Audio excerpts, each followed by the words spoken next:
그러면은 사업하고 투자하고 차이가 뭐야? 사업은 뭔가를 파는 거고 투자는 뭐 돈을 넣어서 그게 커지면 다시 팔아서 돈을 버는 거. 그치.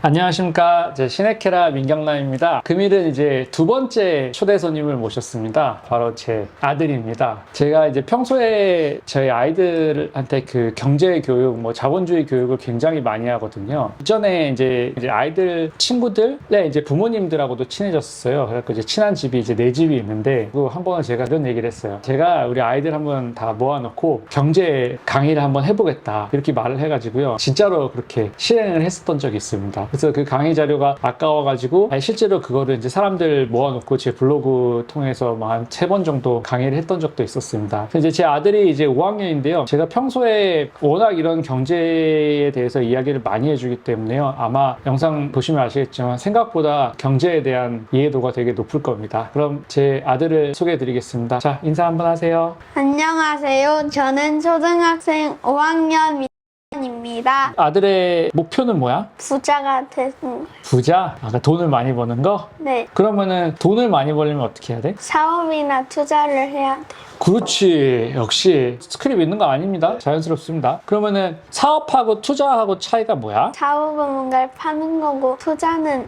뭐 돈을 넣어서 그게 커지면 다시 팔아서 돈을 버는 거. 그치.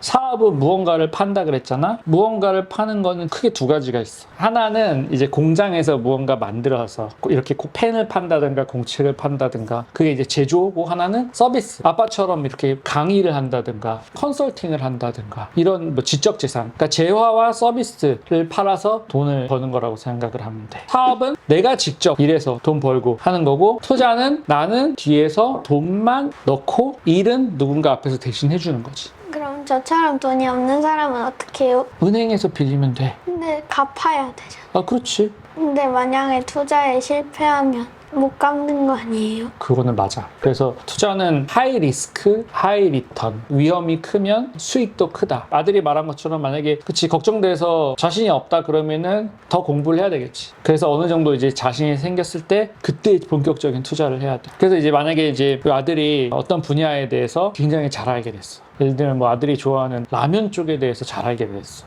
새로 나온 제품이 나왔는데 너무 맛있는 거야. 그리고 아들이 해외에 있는 친구 아니면 뭐 이렇게 해외 유튜버 이런 걸 봤는데 막 사람들이 굉장히 열광을 해. 그러면은 이 라면 회사가 돈을 더 벌게 보이잖아. 그러면은 그 회사의 주식, 소유권을 조금 살 수가 있다고. 근데 지금 당장 우리 아들이 돈이 없어. 그러면은 돈을 빌려? 돈을 빌려야 돼. 그렇게 해서 은행한테 뭐 예를 들어서 1,000만 원을 빌렸다고 할게. 1,000만 원을 빌려서 이자를 연 5%를 내야 돼. 그런데 아들이 라면 회사에 투자해서 10%를 벌었어. 그러면 아들은 얼마를 버는 거지? 1,100만 원? 그렇지. 번 돈은 100만 원이지. 1,000만 원은 은행한테 다시 갚아야 되고. 그래서 100만 원을 벌었어. 그리고 은행한테 이자를 5%를 내야 된다잖아. 그러면은 50만 원을 은행에다가 줘야 되겠지. 그러니까 1,050만 원을 은행한테 돌려줘야 돼.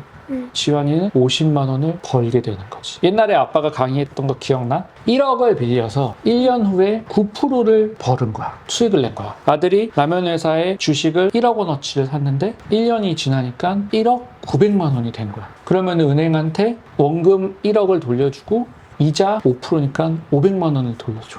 그러면 아들이 이 경우에 번 돈은 400만 원. 그렇지. 400만 원을 번 거야. 그리고 만약에 투자금을 이번에는 1억이 아니고 10억에 투자를 했어. 이럴 경우에 아들이 번 돈은 4천만 원. 그치. 그리고 은행에서 돈을 빌려줄 때 심사를 하겠지. 이 사람은 어떤 사람이고, 아들이 대학생 때 돈을 빌린다고 하면은 어느 대학을 나왔지? 그것도 일종의 판별 요소가 될 거야. 그래서 대학의 의미는 뭐냐면은 이분이 얼마나 성실하게 꾸준히 공부를 열심히 했는지, 그런 거를 이제 평가를 해요. 그리고 그렇게 해서 이제 회사에 취업을 하거나 하면은 어떤 회사, 얼마나 좋은 회사에 들어갔고 월급을 얼마 받고, 요거를 가지고 이제 판단해서 돈을 빌려주는 거야. 그리고 은행은 돈을 빌려줄 때 보통 그냥 대기업에 들어가면 예를 들어 연봉이 뭐 6천만 원이다 치면은 보통 많이 빌려주면 한 150% 빌려주거든. 그럼 한 9천만 원 정도 빌려주는 거야. 그런데 의사가 딱 되면 경우에 따라 하지만 뭐 한 방에 2억을 빌려주는 경우도 있고. 왜냐면은 은행에서는 의사는 돈을 잘 벌고 기술을 가지고 있는 사람이고 안전하니까, 이 사람은 돈을 잃어버리지 않을 거니까 그래서 돈을 많이 빌려주는 거야. 그래서 그 돈을 가지고 아빠가 이야기한 것처럼 이제 축으로는 노동과 사업을 하고 한 축으로는 투자를 해야 되겠지. 지금 부자가 되는 길은 뭘까? 공부를 열심히 해서 좋은 대학에 가서 돈을 많이 버는 직업이 돼서 열심히 번 다음에 돈이 많은 사람이 되는. 그래서 좋은 학교를 나오고 좋은 과를 택해서 거기서 아들만의 기술을 배워야 돼. 아빠의 기술 같은 무기는 뭐예요? 아빠는 부동산 투자에 대해서 그래도 남들보다 좀 잘하는 편이야. 왜냐면은 회사를 한 12년 정도 다녔는데 거기서 계속 부동산 투자에 대해서만 배웠고, 부동산 투자, 뭐 건물 투자에 대해서는 일반인들은 따라올 수가 없거든. 그러니까 아빠는 아빠만의 무기를 장착을 한 거지. 그러니까 아빠는 그래서 이제 건물 투자하고 아파트 투자하고 주식 투자하고 이렇게 투자라는 게 이제 제일 아빠의 주 수입원이고, 아들도 알겠지만 가끔 이제 강의하고 그다음에 컨설팅하고 그다음에 글도 쓰고, 그리고 지금 오늘처럼 이렇게 유튜브도 하고, 그렇게 하면서 굉장히 다양한 방법으로 돈을 벌고 있지. 아빠 퀴즈 하나 내볼게. 사장님 한 분 있어. 회사 주인이야. 그 다음에 1년에 5천만 원을 받는 직원을 채용을 했어. 회사에 이렇게 2명이 있어. 그런데 회사가 만약에 5천만 원을 벌었어. 그럼 사장님이 얼마 갖고 직원이 얼마 가져? 사장님은 안 받고 직원은 5천만 원을 다 받고. 정답. 사장님 빵원, 직원 5천만 원. 그럼 이번에는 회사가 1억 5천 벌었어. 그럼 사장님 얼마, 직원 얼마일까? 사장님 1억 원, 직원 5천. 그렇지. 그럼 회사가 3억을 벌었어. 그러면 사장님 얼마, 직원 얼마? 사장님은 2억 5천만 원, 직원은 5천만 원. 그렇지. 아들 저기 상속세가 뭐야? 얘기 많이 들어봤는데 상속세의 정확한 뜻을 잘 모르겠어. 그러니까 상속세라는 건 부모님이 돌아가셨을 때 그 재산을 그대로 자녀한테 물려주지 않고 세금을 어느 정도 떼고 물려줘.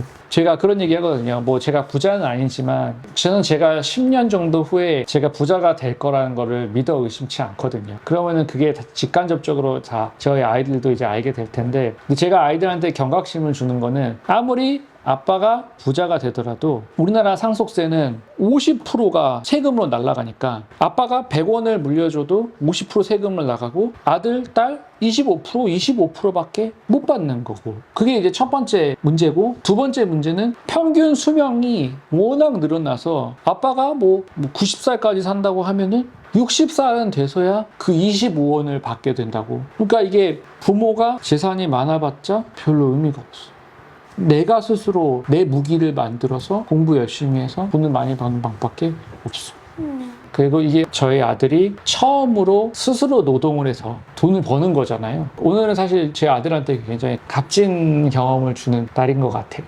우리 아들 첫 노동소득을 이렇게 준비해왔습니다. 액수는 비밀이고요. 자, 오늘 고생했어. 감사합니다. 이거는 아들이 쓰고 싶은데 써. 오늘 느낀 것 좀 얘기해봐봐. 아빠가 너무 자연스러워서 신기해. 아빠도 처음에 강의했을 때는 내가 무슨 얘기했는지 기억도 안 나. 너무 떨렸었어. 그러니까 뭐 강의하는 거나 이렇게 영상 찍는 거나 많이 하면 잘해. 많이 하는 사람은 못 이겨. 어떤 게 가장 그 임팩트가 남아? 5천만 원 벌었을 때 직원이 5천만 원 받고 사장님이 명원 갖는 게 제일 신기했어. 좋았어. 어떠? 아빠랑 지금 이렇게 얘기하면서 뭔가 저만의 무기를 만들고 싶어졌습니다. 아빠가 다음에 요 아이들을 위한 자본주의 강의 또 열 테니까 엄마랑 같이 한번 들으러 와봐. 네.